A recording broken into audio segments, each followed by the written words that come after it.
My name is Samuel G. Wainaina, and this is Anza. We mind your business because your business matters. Now, the beauty industry has grown over the years. You can easily tell that it is something that investors are not afraid to be part of. It is clear that perceptions and attitudes towards this industry have changed a lot. But for us to be able to talk about the trends and of course the opportunities in this sector, we need to talk to a guru. How's that going? Very good, thank you. I'm looking at you and I'm like, wow, she definitely knows something about beauty. Oh, well, thank you. So welcome to Anza. Thank you so much. Glad to be here.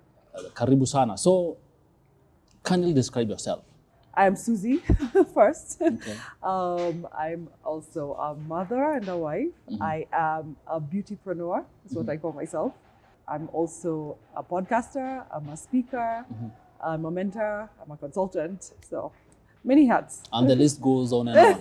I hope it stops there. Now, getting down to business now, there are reasons why people get into business. Why? Why did you venture into business? You know, beauty industry, that is.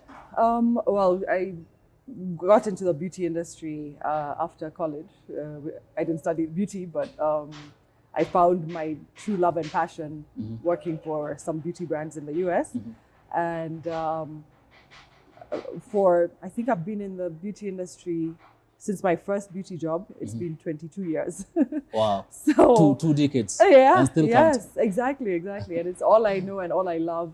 It was my planned career path for sure. Okay. Found out how to get it into a career. And then honed my skills, and after being in the US for 10 years, came back home and I was working as a freelance media makeup artist. When I left the US in 2007, I just knew, and I said out loud, that I'm not going to be employed ever again. And then I never have. So I guess I didn't know that I would get into business. I planned to just be, a beauty industry, makeup artist or whatever it would grow into. Okay.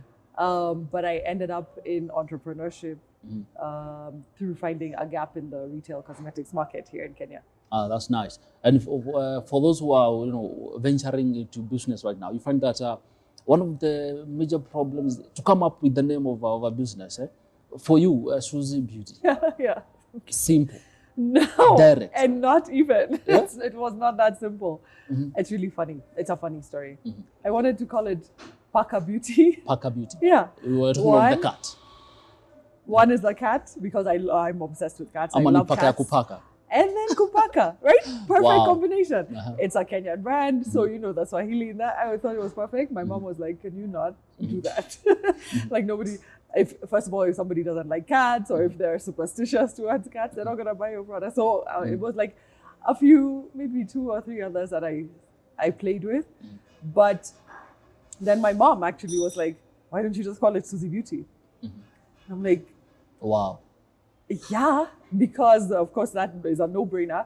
First of all, the website www.suziebeauty.com, I have had that domain since 20 years ago is when I got the suziebeauty.com website. So, 10 years later is when I was creating this brand. So the website had already been there for all those years and it was mine. So it was just a perfect That's nice. marriage. And then, yes, it's me, it's my name, it represents me. Yes. Tell us about this journey. Touching on the challenges and of course some of the opportunities that made you to survive. Because 20 years, we're talking of 2 years, and then they became 4, then 8, then 11. Tell us about that journey. How has it been? Being a startup is a challenge on its own. Creating something from scratch that nobody's ever done before was an uphill battle because there's a lot to explain. Okay. While yes, the beauty industry is a huge industry, it's now worth 100 billion shillings. Then it was worth, maybe like more than half that. But everyone understands that. But so just being a first time, brand new story to tell I had to talk a lot. Okay. And demonstrate a lot and prove a lot. Good. What impresses you within the first 3 minutes? No, maybe when you meet someone, maybe Yeah. when you're in a new place. Yeah. What impresses you in the first 3 minutes? I'm very much a gut feeling person. So your vibe, your immediate vibe is what catches me. Okay.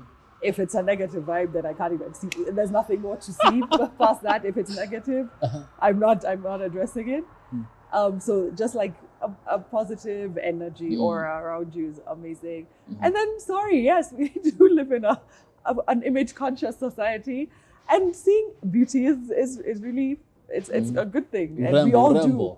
There's nobody that ever asked, do you want to look beautiful? There's nobody, no child, woman or man that's ever said no to that. The answer is always yes. Of course, it's always yes. Wonderful. So yes, the physical is nice, clean, neat, good looking, well put together. That's impressive. Fantastic. And then great smiles, Okay. happy people. Happy people. Yeah, That's nice. let's be happy. Now, back in 2009, maybe something you saw and you say, I'm grabbing this opportunity. If you are to do the same right now, maybe you had the capital.